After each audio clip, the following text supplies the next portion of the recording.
देवेंद्र प्रसाद यादव। अध्यक्ष महोदय, दिल्ली में बड़े पैमाने पर जो सीलिंग अभियान चला, जिससे लगभग 50 से 55 लाख लोग प्रभावित हुए हैं, इसमें खास करके अध्यक्ष महोदय में जो बड़े पैमाने पर दिल्ली में तोड़फोड़ कार्रवाई हुआ है, कहते हैं मास्टर प्लान तो 1962 में बना था, उसके बाद 2001 में बनना चाहिए। उसके नाम पर अध्यक्ष महोदय जिस तरह से न्यायपालिका का जो रुख रहा है, मैं इसीलिए इस बात को कहना चाहता हूं कि सारी समस्या खड़ा हुई है। समय समय पर न्यायपालिका ने कार्यपालिका को, विधायिका को, सबको अपने कंट्रोल में ले लिया। पता नहीं भारतीय संविधान इस बात की इजाज़त देती है नहीं देती है। ये तो अध्यक्ष महोदय आप खुद विद्वान, इस सदन में सर्वोच्च आसन पर आप बैठे हैं, मैं आपका इसमें विस्तार से नहीं कहना चाहता हूं, लेकिन मैं इतनी जरूर कहूंगा जो इसमें काफ़ी लोगों का जो भावना आहत हुआ है। क्या इस देश में लोकतांत्रिक व्यवस्था चलेगी या नहीं चलेगी? क्या कार्यपालिका का कोई अधिकार संरक्षित रहेगा या नहीं रहेगा? क्या विधायिका अपना काम स्वतंत्र रूप से कर पाएगा या नहीं कर पाएगा? ये मूल सवाल है। तोड़-फोड़ नहीं, सभी क्षेत्रों में हस्तक्षेप हो रहा है न्यायपालिका का, और न्यायपालिका का हस्तक्षेप जिस तरीके से हो रहा है अध्यक्ष महोदय, यहाँ हमारे विद्वान कपिल साहब बैठे हैं, कपिल सिब्बल साहब, भारतीय संविधान की धारा 10, भारतीय संविधान की 11 और 122 के विभिन्न उपधाराओं में न्यायालय द्वारा लगातार हस्तक्षेप किए जाने से दुनिया के सबसे बड़े लोकतांत्रिक देश का जो संसदीय प्रणाली है आज ये संकट में पड़ा है। मैं कुछ बुनियादी सवाल, माफ करेंगे अध्यक्ष महोदय, मैं आज इस सीलिंग से जुड़ा हुआ मामला है, इसीलिए मैं इसको उठा रहा हूं। क्या संसदीय प्रणाली पर ही काम करने का प्रश्न चिन्ह उठ गया है? क्योंकि दिल्ली नगर निगम द्वारा ब्यूटिफिकेशन के नाम पर, मास्टर प्लान के नाम पर, ये 2001 में जो नाम, उस पर सीलिंग लागू करना है।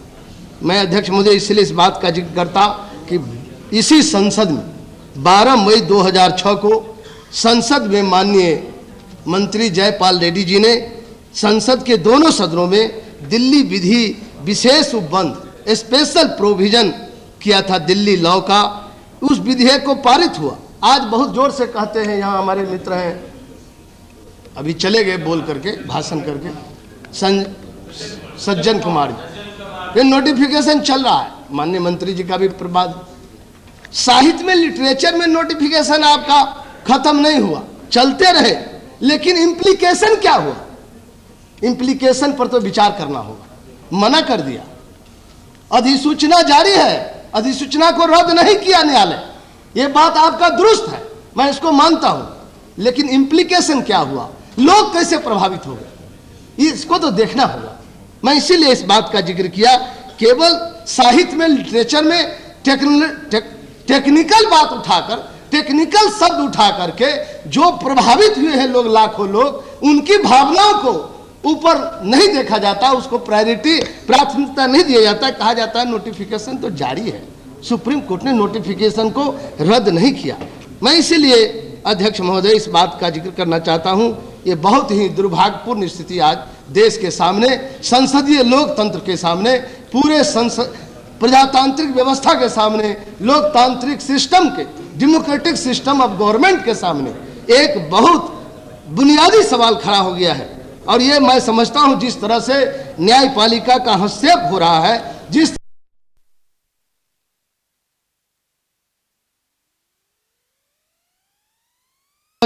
तरह से न्यायपालिका का हस्तक्षेप हो रहा है, जिस तरह से लक्ष्मण रेखा रोज के रोज लांघा जा रहा है, वो मैं समझता हूं न केवल विधायिका कार्यपालिका के स्वतंत्र और स्वायत्ता ऑटोनोमस पर भी प्रहार है। हमने कहते हैं कि न्यायपालिका को ऑटोनॉमी नहीं, पूरी तरह न्यायपालिका तो ऑटोनोमस, लेकिन क्या एक सर्वोच्च संस्था न्यायपालिका अपने कार्य क्षेत्र में सर्वोच्च है? क्या संसद सर्वोच्च नहीं है? क्या कार्यपालिका को अपना काम करने की आजादी नहीं है? क्या सब सर्वोच्च संस्था का रिस्पेक्ट कैसे हो, ये बैलेंस कैसे हो, कैसे संतुलन बने? और संविधान की जो धारा है जो मंशा है संविधान की 122 के तहत कि एक दूसरे में हस्तक्षेप नहीं होगा, उस संविधान को की मर्यादा को कैसे अक्षुण्ण रखा जाएगा, ये बेसिक सवाल है। तोड़ फोड़ तो होता रहेगा, बहुत चीज हो रहा है आजकल। अब मैं उसका आगे उदाहरण देके बताऊंगा अध्यक्ष महोदय, आपको भी तज्जुब होगा क्या हो रहा है दिल्ली म्युनिसिपल कॉरपोरेशन, ये जो एमसीडी कर क्या रही है। मैं इसीलिए इस बात का जिक्र करना चाहता हूं कि ये दुर्भाग्यपूर्ण स्थिति आज देश के सामने खड़ा है। क्या हुआ था, अभी न्यायपालिका, कार्यपालिका और विधायिका की सीमाओं का निर्धारण संविधान के द्वारा तय है, लेकिन दिल्ली में सुप्रीम कोर्ट ने सीलिंग के नाम पर जो तोड़फोड़ को देखने के लिए एक मॉनिटरिंग कमेटी बनाया। अध्यक्ष महोदय, मॉनिटरिंग कमेटी बना के कोर्ट कमिश्नर को नियुक्त किया। जितना एक निर्देश दे सकते हैं सालों का, लेकिन सब काम किया, तनख्वाह तय किया कि 30,000 से 35,000 तक तनख्वाह रहेगा मॉनिटरिंग कमेटी के सदस्य को। इतना ही नहीं अध्यक्ष महोदय, मॉनिटरिंग कमेटी के सदस्य के लिए कहा ऑफिस तो सारा कार्यपालिका का काम जो एक्जीक्यूटिव फंक्शनिंग था उसको अपने कंट्रोल में लिया है न्यायपालिका। क्या कहा, एक हैबिटेट्स है यहाँ, इंडिया हैबिटेट सेंटर, अंग्रेजी में 2% लोग इतना बढ़िया से बोल देता है गोल से अध्यक्ष महोदय, हम लोग परेशान हो जाते हैं। अंग्रेज तो चला गया, अंग्रेजी बड़ी जोर से जमा हुआ। मैं लैंग्वेज के खिलाफ नहीं, अंग्रेजियत के खिलाफ।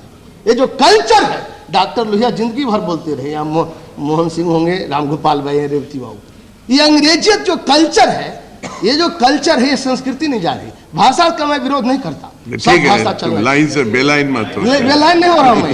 ये 2 लाइन में सर चिट्ठी निकला है, क्या चिट्ठी निकला है सर, मैं चिट्ठी देखता हूं, एमसीडी का चिट्ठी अंग्रेजी में, उसको उस पर मैं बोल रहा था। ठीक है सर, एमसीडी हाँ इंडिया हैबिटेट सेंटर, हाँ हैबिटेट सेंटर में अध्यक्ष महोदय कार्यालय भी खोल लेंगे। कहा किसको कार्यालय दो, कार्यालय ही नहीं अध्यक्ष महोदय, कहा मॉनिटरिंग कमेटी के सदस्य को गाड़ी दो। कहा ये कोर्ट कहता है, माने जो एक्जीक्यूटिव फंक्शनिंग है उसको सभी को कंट्रोल कर, और न्यायपालिका खुद कार्यपालिका का काम कर रहा है, मंत्रालय का काम कर रहा है। मंत्री जी जितना कह दे नोटिफिकेशन रद्द नहीं हुआ है, इसमें क्या था, कहिए एक बात भी मेरा झूठ होगा अध्यक्ष महोदय, मैं ऑथेंटिक करके देने वाला हूं। ये निर्देश है कोर्ट का, मैंने देखा है आदेश को। यहाँ तो हमारे विद्वान मंत्री जी हैं, इसीलिए मॉनिटरिंग कमेटी के मेंबरों को तनख्वाह फिक्स करना और न्यायालय के द्वारा तनख्वाह फिक्स हुआ, और फीस सभी सदस्यों को गाड़ी उपलब्ध कराना, ये आदेश दिया गया। और यहाँ तक कि ऑल इंडिया हैबिटेट सेंटर में कार्यालय स्थापित करना, ये क्या हो रहा है अध्यक्ष महोदय, जबकि एमसीडी दूसरे तरफ छोटे छोटे कर्मचारियों का तनख्वाह नहीं दे सकती, नहीं देते हैं। छोटे छोटे कर्मचारियों को समय पर तनख्वाह एमसीडी का नहीं दे पाती है, उस एमसीडी को निर्देश दिया जाता है कि ये सब काम आपको करना है। अब मल्होत्रा जी यहाँ नहीं है, मल्होत्रा जी बोल गए थे, उनके कमेटी की अनुशंसा को अध्यक्ष महोदय किसने नहीं माना। अब ये मल्होत्रा जी बताएंगे कि उनका अनुशंसा था मल्होत्रा कमेटी का, उसकी अनुशंसा एक तरफ से दोष नहीं है अध्यक्ष महोदय, किसी एक सरकार, एक पार्टी या सत्ता विपक्ष का नहीं है। सब लोग यदि खोल दिया जाए, सच्चाई को रख दिया जाए, तो सब लोग नंगे हो जाएंगे इसमें।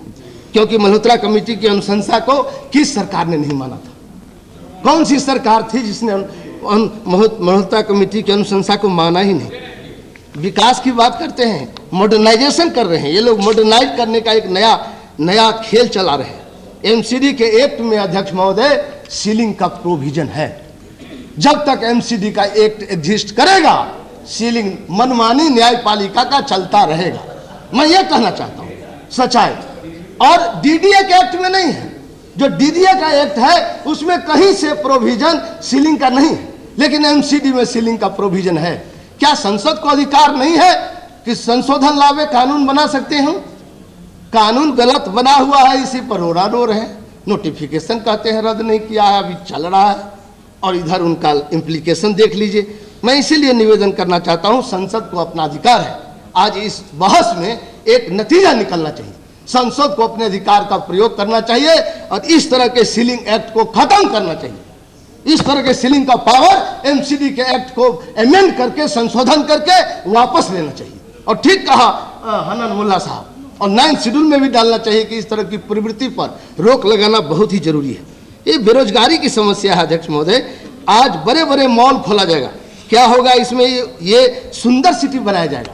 अमेरिका के तरह दिल्ली को बनाने का सपना कुछ लोग देख रहे हैं। सपना तो लोग रात में देखते हैं, हाँ देश को अमेरिका बनाना चाहते हैं, सपना लोग रात। अध्यक्ष महोदय, इसीलिए मैं कह रहा हूँ पुराना एक्ट को खत्म किया जाए, यही नहीं एक्ट है अध्यक्ष महोदय। मैं अभी आपसे निवेदन किया था, एक जानकारी मैं देना चाहता हूँ, एक और एक्ट बना हुआ है एमसीडी में। एक तो है ही सीलिंग का, साइकिल रिक्शा का भी सीलिंग हो रहा है। देखो ये सुन के आश्चर्य लगेगा, मल्होत्रा जी नहीं समझ पाएंगे कि वह रेडी पटरी तक गए हो। साइकिल रिक्शा को 10 लाख चांदी चौक में आरटीएल रोड पर अंग्रेजी में चित्र निकला है, इसलिए मैं बोल रहा था। एक पत्र निकला है, प्रोहिबिशन लाना है। साइकिल रिक्शा जो प्रदूषण रोकता है, जो तेल बचत राष्ट्रीय अभियान है भारत सरकार में, ये तेल बचाओ क्योंकि हम आत्मनिर्भर होंगे, तो तेल बचाने वाला जो गाड़ी है उसी को बंद कर दो। अब विदेश में ऑस्ट्रेलिया में रिक्शा का डिजाइन ले गया, यहाँ से अमेरिका में रिक्शा चला रहा है। अब नया नया डिजाइन हल्का करके रिक्शा को स्टार्ट किया। ये देश विकास की बात करते हैं, मॉडर्नाइज करने की बात करते हैं। मैं इसीलिए निवेदन करता हूँ एमसीडी में आज भी प्रश्न है, जो सीलिंग का कानून है कौन लागू करेगा, यही प्रश्न है। जी सर, मैं यही निवेदन कर रहा हूं कि इस सीलिंग एक्ट को, न केवल इस सीलिंग एक्ट को वापस लिया जाए, बल्कि आज भी रिक्शा का लाइसेंस अंग्रेज के जमाने में हेकरी। अध्यक्ष महोदय, ब्रिटिश सल्तनत में उस समय में घोड़ा गाड़ी चलता था, यहाँ दिल्ली में भी और लखनऊ में भी नवाब लोग चलते थे। रियासत था, 500-600 रियासत था इस देश, जो अभी राज्यों में बटा हुआ है। 36 राज अब रह गया, पहले रियासत था। उस रियासत के समय में घोड़ा गाड़ी और तांगा गाड़ी चलता था, और लाइसेंस देता था घोड़ा का डॉक्टर, एनिमल डॉक्टर। अभी भी रिक्शा का लाइसेंस अध्यक्ष महोदय एनिमल डॉक्टर दे रहा है एमसीडी। इस कानून को तो वापस ले लीजिए मंत्री जी, हमारा निवेदन तो आदमी आदमी है, आदमी साइकिल चलाता है, ठेला चलाता है, घोड़ा के डॉक्टर से लाइसेंस दिलाना बंद करवाइए। अभी भी एक एमसीडी के एक्ट में घोड़ा के डॉक्टर से, हमने कहा कानून को तो वापस लीजिए। आदमी आदमी है, घोड़ा नहीं है। साइकिल चलाने वाला, रिक्शा चलाने वाला, ठेला चलाने वाला, रेडी चलाने वाला अनह्यूमन है अध्यक्ष महोदय। ये मानवाधिकार के दिवस में हम कहा है सब लोग चलो संसद पर, 11 तारीख को घेरो, कानून बदलेगा या हम लोग वही घेरा डालेंगे, डेरा डालेंगे, क्या करेंगे? आखिर कानून को तो बदलना है।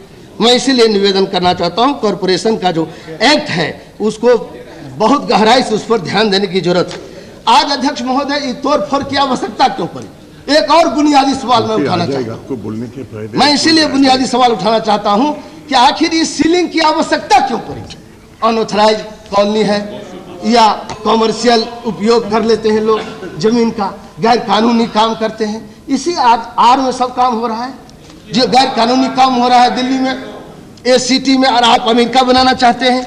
ये बढ़ता हुआ जनसंख्या जो है, जिसे शहर में, सिटी में कंजेशन है, इस कंजेशन को हटाना चाहते हैं लोग।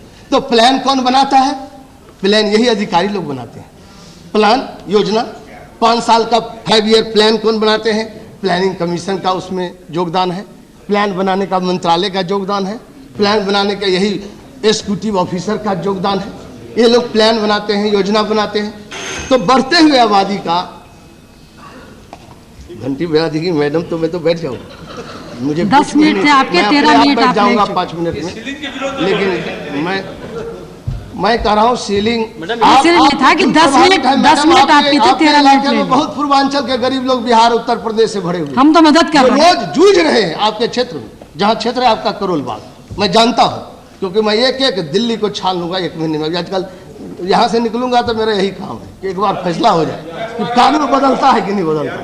मैं इस पर लड़ रहा हूँ, अभी प्रदर्शन करूंगा, अभी गरीबे में लग गया मैं, इस बार इधरे लगा। देवेंद्र जी मैं ये कह रही थी, आपके 10 मिनट थे, आप 14 मिनट ले चुके हैं, तो इसलिए जल्दी समाप्त करें। अब तो टाइम पर यदि मैं तो केवल 5 मिनट मांग रहा हूं, और आप भी प्रभावित हैं मैडम, रोज जाती होगी तो घेराव होता होगा, तो मैं इसीलिए समय का कोई बात और भी बोलने वाले हैं इसी बारे में। इस देश में लोकतंत्र में जब गरीब की आवाज हो तो थोड़ा समय देना चाहिए। हमारा तो अल्पसंख्यक ही भाई समझिए, हम तो गरीबों के पक्ष में बोल रहे। तो पूरा मैं इसीलिए कहता हूँ ये जो बढ़ता हुआ जनसंख्या है उसका क्या कारण है? गांव में रोजगार, जॉब ओरिएंटेड गांव नहीं। मुझे बहुत अच्छा लगा जयपाल रेड्डी साहब का एक बयान, अभी 3-4 दिन पहले उन्होंने अखबार मैंने पढ़ा था। बेसिक बात उन्होंने कहा था, बुनियादी चीज को रखा था। जॉब ओरिएंटेड विलेज, जब तक गांव में रोजगार नहीं होगा तब तक दिल्ली में कंजेशन बढ़ता रहेगा, सिटी कंजेशन। ट्रैफिक कंसेंसस के नाम पर हटा दो, कहो कि अरे इसको तो ट्रैफिक कंसेंसस नहीं है लोग। अरे पेट के लिए कंसेंसस पहले ठीक करो, पेट का ज्वाला शांत करने के लिए वो आदमी इस दिल्ली में रोजगार के लिए, रोटी के लिए आ रहा है। बिल्कुल ठीक है, मैं भी सहमत हूँ आपकी बात से, मैं भी सहमत हूँ। हाँ, तो मैं इसीलिए निवेदन कर रहा हूँ कि आज बढ़ते हुए आप बैठिए ना, अभी तक जुमा 5 दिन हुआ ही आपको, बैठिए ना, पुराना आदमी है आप, बैठिए, आप समझ रहे हैं पूर्वांचल की भावना को, बैठिए, आप तो वहीं से आते हैं। आप चेयर को एड्रेस करिए। बिहार, आप तो बिहार से, उन्हें मत करिए, मुझे एड्रेस करिए। आप सुनो ना, मैं बिहार की बात बोलती तो ये जनसंख्या जो गांव में आबादी, गांव का जो आबादी है उसका प्लान हुआ है, बड़े पैमाने पर माइग्रेट करके लोग शहर की ओर आए। एक ही शहर में नहीं, चंडीगढ़ में, ये बंबई में उत्तर प्रदेश और बिहार के लोग भरे पड़े हैं। पूछिए गीता जी को, 40 लाख लोग बंबई में हैं, वो चंडीगढ़ में है, अहमदाबाद में है, कर्नाटक बंगलोर में है, दिल्ली में है। तो बेरोजगारी जहां, जब तक गांव जॉब ओरिएंटेड नहीं होगा तब तक बढ़ती हुई आबादी का भार शहर को झेलना होगा। इसलिए शहर को उसी तरह का प्लानिंग, उसी तरह की योजना बनानी होगी उस आबादी को फीड करने के लिए, उस आबादी को रहने के लिए। मैं इसीलिए निवेदन किया, जो डीडीए है, एमसीडी है, ये लोग, इन लोगों का ध्यान कब गया है? अभी बता आप सीलिंग से रिलेटेड बात कहिए। नहीं, एक स्वयंसेवी कि सीलिंग को कैसे रोका जाए, स्वयंसेवी संस्था, लोगों को कैसे राहत दी जाए, इस बारे में बताएं। मैं सुझाव पर आ रहा हूं, जब तक सोशल वेलफेयर ऑर्गेनाइजेशन कोई है कोर्ट में रिट किया कि अनऑथराइज कंस्ट्रक्शन जितना है उसको, उस पर उसने रिट किया, तब सबकी नींद खुल गई। और भी संस्था ने रिट किया कोर्ट में, इससे पहले एमसीडी सोई रही, डीडीए सोई रही, और सरकार का ध्यान भी उतना प्रायोरिटी से नहीं गया प्लान बनाने के विषय में। मैं इसीलिए कहना चाहता, चाहे सरकार जो भी रहा हो, एनडीए रहा हो, चाहे हम लोग का रहा हो, ये ध्यान नहीं दिया गया। इसीलिए कि आजकल ध्यान सबसे ज्यादा हो रहा है बड़ा बड़ा मॉल बनाने पर, इकोनॉमिक ग्रोथ बढ़ा रहा है देश के अंदर। किसका इकोनॉमिक ग्रोथ बढ़ाना चाहते हैं? जो इस देश में काला बाजारी करते हैं, जो काला धन रखने वाले लोग हैं, वो जो पूंजीपति लोग हैं, उनको मॉल बनाने का इंतजाम करने के लिए इस देश में 83,000 जो मिलियनर्स है, सीलिंग 10 लाख से, सीलिंग से राहत की बात करो। सीलिंग यही से बात राहत है भाई, आप समझो ना, आपको समझने में टाइम लगेगा हमको ना, हम जो समझाएंगे आप मैडम नहीं समझेगी। आप मॉल मत कहिए, सीलिंग को कैसे राहत मिले गरीब आदमी को, वो बताओ। गांव की रियलिटी को समझो। तो मैं गरीब के विषय में बोल रहा हूँ, मॉल में गरीब का क्या काम है? तेरे अंगना में मेरा क्या काम? ये मॉल में गरीब का क्या काम होगा? 83,000 जो मिलियनर्स होगा, 10 लाख से प्रति साल जिसका ज्यादा आमदनी होगा, उन लोगों को इसमें जाना है मॉल में। मॉल में कोई गरीब का, समाज के अंतिम आदमी का, और जिस पार्टी में आप हैं महोदया, गांधी जी का अंतिम आदमी नहीं जाएगा मॉल में। गांधी जी का अंतिम आदमी कौन है? रेहड़ी वाला, पटरी वाला, छोटा दुकानदार, व्यवसाय, रिक्शा चलाने वाला, ये सब है गांधी का अंतिम आदमी। खेतिहर मजदूर, ये गांधी जी का अंतिम आदमी। गांधी जी के अंतिम आदमी के लिए क्या होगा, ये है सवाल, बुनियादी सवाल है कि गांधी जी के अंतिम आदमी के लिए आप क्या करेंगे? 10 गुना कीमत पर मॉल बना देंगे, बड़ा बड़ा दुकान बना देंगे, क्या गांधी जी का अंतिम आदमी एक दुकान भी खरीद पाएगा? ठीक कहा था मल्होत्रा जी ने, 5 करोड़, भैया 10 करोड़ भी दाम है, दाम तो अंधुन चल रहा है कि इतना दाम बना देते हैं, बड़ा मकान, दुकान बनाते हैं, इसमें आओ। कोई गरीब का आदमी, गांधी जी का अंतिम आदमी वो दुकान खरीद पाएगा? कभी नहीं खरीद पाएगा। ये मॉल है केवल जी, समाप्त करिए। मैं इसीलिए कहना चाहता हूँ, गांधी के आखिरी आदमी, जो आखिरी आदमी है, आर्टिकल 21 के तहत, आर्टिकल 19 के तहत जिनको अधिकार है व्यापार करने का, अपना व्यवसाय करने का, उस पर चोट किया जा रहा है इस सीलिंग के द्वारा। जो अनऑथराइज कॉलोनी है, जो 1662 पूरे दिल्ली में 1662 अनऑथराइज कॉलोनी है, इन अनऑथराइज कॉलोनियों में सब मिलाकर 30 लाख से ज्यादा लोग रहते हैं। आज उन लोगों को बेघर किया जा रहा है, सीलिंग तालाबंदी की जा रही है, भगाया जा रहा है। न उस अनऑथराइज कॉलोनी में न पानी है, न बिजली है, न शिक्षा का प्रबंध है। तो जब आपने व्यवस्था नहीं किया था, वैकल्पिक व्यवस्था नहीं था, तो लोग वहां बस गया। अब बसने का इंतजाम दिया आपने, बिजली का टैक्स लिया, रोड चलता है तो रोड का टैक्स लेते हो, पानी का टैक्स लेते हो, अब कहते हो भाग जाओ। ये लोकतंत्र बचेगा कि नहीं बचेगा इस देश में? मॉडर्नाइजेशन के नाम पर, ग्लोबलाइजेशन के नाम पर, बढ़िया सिटी बनाने के नाम पर, ये ब्यूटिफिकेशन किसके लिए हो रहा है देश में? जो 10%, 5% लोग हैं, 90-95% लोग जो गरीब लोग हैं उनको ब्यूटिफिकेशन के नाम पर उनका रोजी रोटी छीना जाएगा। ये इस तरह के लिए कानून क्या सरकार नहीं बनाएगी?